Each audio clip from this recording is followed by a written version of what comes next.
রাধে রাধে, জয় শ্রীকৃষ্ণ। যেটা অনুসারে পরমা একাদশী পালিত হবে 11ই জুন 2026 বাংলার 27শে জ্যৈষ্ঠ 1433 বঙ্গাব্দ বৃহস্পতিবার। পরমা একাদশীর অধিষ্ঠাত্রী দেবতা হলেন পুরুষোত্তম, পক্ষ শুক্লপক্ষ। একাদশীর দিন অর্থাৎ 11ই জুন 2026 বাংলার 27শে জ্যৈষ্ঠ 1433 বঙ্গাব্দ বৃহস্পতিবার সূর্যোদয় হবে সকাল 4:55 এবং সূর্য অস্ত যাবে সন্ধ্যা 6:18। একাদশী তিথি শুরু হবে 10ই জুন 2026 বাংলার 26শে জ্যৈষ্ঠ 1433 বঙ্গাব্দ বুধবার রাত 7:50 থেকে এবং একাদশী তিথি সমাপ্ত হবে 11ই জুন 2026 বাংলার 27শে জ্যৈষ্ঠ 1433 বঙ্গাব্দ বৃহস্পতিবার সন্ধ্যা 6:08। ইসকন স্মার্ত গোস্বামী ও নিম্বাক মতে পরমা একাদশী পালিত হবে 11ই জুন 2026 বাংলার 27শে জ্যৈষ্ঠ 1433 বঙ্গাব্দ বৃহস্পতিবার। পরমা একাদশীর পালনের দিন অর্থাৎ 12ই জুন 2026 বাংলার 28শে জ্যৈষ্ঠ 1433 বঙ্গাব্দ শুক্রবার সূর্যোদয় হবে সকাল 4:55 এবং সূর্য অস্ত যাবে সন্ধ্যা 6:19। ইসকন মতে পরমা একাদশীর পালনের সময় হবে 12ই জুন 2026 বাংলার 28শে জ্যৈষ্ঠ 1433 বঙ্গাব্দ শুক্রবার সকাল 4:51 থেকে সকাল 9:21 মধ্যে একাদশীর পালন করে নিতে হবে।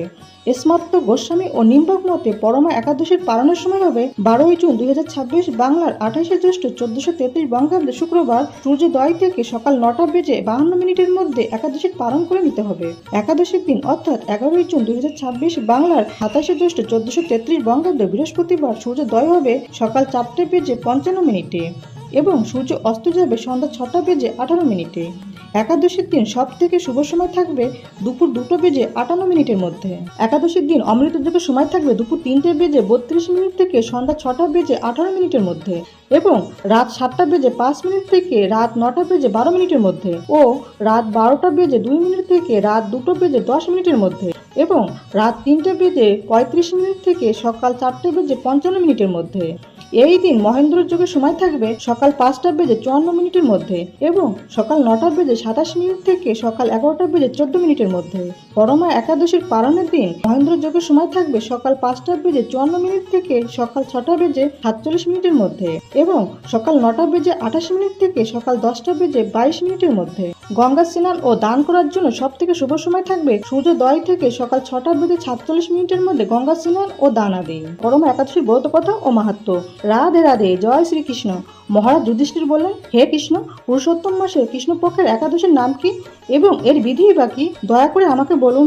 শ্রীকৃষ্ণ বললেন, হে যুধিষ্ঠির, সুখ ভোগ মুক্তি আনন্দ প্রদানকারী পবিত্র এবং পাপ বিনাশিনী এই একাদশীর নাম পরমা। পূর্বে বর্ণিত একাদশীর বিধি অনুসারে এই ব্রত পালন করা কর্তব্য। এখন এই ব্রত বিষয়ে এক মনোহর কাহিনী তোমাকে বলবো। কাপিল্যনগরে মুনি ঋষিদের কাছে আমি তা শুনেছিলাম। কাপিল্যনগরে সুমেধা নামে এক ব্রাহ্মণ বাস করতেন। তার স্ত্রীর নাম ছিল পবিত্রা। তিনি অত্যন্ত পতিব্রতা ছিলেন, কিন্তু পূর্ব কর্মফলে এই ব্রাহ্মণ ধনহীন হয়ে পড়েন। ভিক্ষা চেয়েও তার কিছুই জুটত না, কিন্তু তার স্ত্রী নিজ পতির সেবা নিষ্ঠা সহকারে করতেন। গৃহে অতিথি সেবার জন্য প্রয়োজনে অনাহারে থাকতেন। স্বামীকে কখনো বলতেন না যে গৃহে অন্ন নেই। পত্নীর শারীরিক দুরবস্থার কথা চিন্তা করে ব্রাহ্মণ নিজের ভাগ্যকে দোষারোপ করতেন। একদিন পত্নী প্রেমবদাকে বললেন, হে কান্তে, আমি ধনবান মানুষদের কাছেও ভিক্ষা চেয়ে পাই না। বলো এখন আমি কি করব? ধন সংগ্রহের জন্য আমি অন্য কোথাও যেতে চাই, তুমি আমাকে অনুমতি দাও। ব্রাহ্মণ পত্নী তখন তাকে বললেন, হে বিদ্বান, এ জগতে মানুষ তার পূর্ব সঞ্চিত ফল ভোগ করে। পূর্বজন্মে কোনো ফল না থাকলে স্বর্ণ পর্বতে গেলেও কিছু পাওয়া যায় না। হে স্বামী, পূর্বজন্মে আমি অথবা আপনি কেউই ধনসম্পদ ইত্যাদি কোনো কিছুই সৎ পাত্রে দান করিনি, তাই আমাদের ভাগ্যে যা আছে তা এখানে থেকেই লাভ হবে। আপনাকে ছাড়া আমি এক মুহূর্ত থাকতে পারবো না, কেননা পত্নীহীনাকে দুর্ভাগা বলে সবাই তখন নিন্দা করবে। অতএব এখানে যা ধন লাভ হয় তা দিয়ে দিন যাপন করুন। ওই বিচক্ষণ ব্রাহ্মণ পত্নীর কথা শুনে ওই নগরে রইলেন। একদিন মুনিশ্রেষ্ঠ কৌন্ডিন্য সেখানে এলেন। তাকে দেখে সুমেধা খুব খুশি হলেন। ব্রাহ্মণ সস্ত্রীক মুনিকে প্রণাম করলেন, সুন্দর আসন দিয়ে তার পূজা করলেন। এই দম্পতি আনন্দ সহকারে মুনিকে ভোজন করালেন। এরপর ব্রাহ্মণ পত্নী জিজ্ঞাসা করলেন, হে মুনিবর, কিভাবে দারিদ্রতা নাশ হয়? বিনা দানে কিভাবে ধন বিদ্যা স্ত্রী লাভ হয়? আমার স্বামী আমাকে রেখে ভিক্ষার জন্য দূর দেশে যেতে চান, কিন্তু আমি তাকে যেতে নিষেধ করেছি। এখন আমাদের ভাগ্যবশে এখানে আপনার শুভ আগমন হয়েছে। আপনার কৃপায় আমাদের দারিদ্রতা অবশ্যই নাশ হবে। দারিদ্রতা বিনষ্ট হয় এমন কোনো ব্রত বা তপস্যার কথা আপনি কৃপা করে আমাদের বলুন। এই কথা শুনে মুনিবর বললেন, হে সাধী, পুরুষোত্তম মাসের কৃষ্ণপক্ষের পরমা নামে সর্বশ্রেষ্ঠ এক একাদশী আছে। এই তিথি ভগবানের অতীব প্রিয়তমা। এই ব্রত পালনে মানুষ অন্ন, ধনসম্পদ আদি সবই লাভ করে থাকে। এই সুন্দর ব্রত ধনপতি কুবের প্রথম করেছিলেন। রাজা হরিশ্চন্দ্র এই ব্রত পালনে স্ত্রী, পুত্র ও রাজ্য ফিরে পেয়েছিলেন। হে বিশালাক্ষী, এই জন্য তোমরাও এই ব্রত পালন করো। হে পাণ্ডব, কৌটিন্য মুনির উপদেশে পতি পত্নী উভয়ে একসঙ্গে বিধিমতো পুরুষোত্তম মাসের পরম একাদশী পালন করলেন। ব্রত সমাপনের পর রাজভবন থেকে এক রাজকুমার তাদের কাছে এলেন।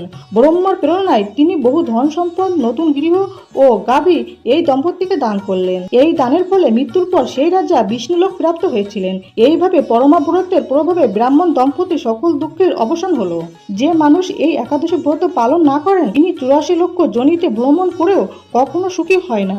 বহু পূর্ণ কর্মের ফলে দুর্লভ মানব জন্ম লাভ হয়। তাই মানব জীবনে এই একাদশী ব্রত পালন করা অবশ্য কর্তব্য। এই মাহাত্ম্য শুনে মহারাজ যুধিষ্ঠির তার আত্মীয় বর্গের সঙ্গে এই ব্রত পালন করেছিলেন। অত পরমা একাদশীর ব্রত কথা ও মাহাত্ম্য সমাপ্ত। রাধে রাধে, জয় শ্রীকৃষ্ণ। বন্ধুরা, আশা করি ভিডিওটি আপনাদের সামান্য হলেও উপকারে আসবে। আর ভিডিওটি হেল্পফুল বলে মনে হলে নিজেদের ফ্রেন্ডস, ফ্যামিলির সাথে শেয়ার করার অনুরোধ রইল। ভগবান কৃষ্ণ ও মা লক্ষ্মীর কৃপায় আপনারা সবাই ভালো থাকুন, সুস্থ থাকুন এই প্রার্থনা করি। আজকের ভিডিওটি আজ এই পর্যন্ত। সবাই খুব ভালো থাকবেন, সুস্থ থাকবেন। দেখা হচ্ছে আগামী পর্বে। জয় ভগবান কৃষ্ণ, জয় মা লক্ষ্মী। রাধে রাধে।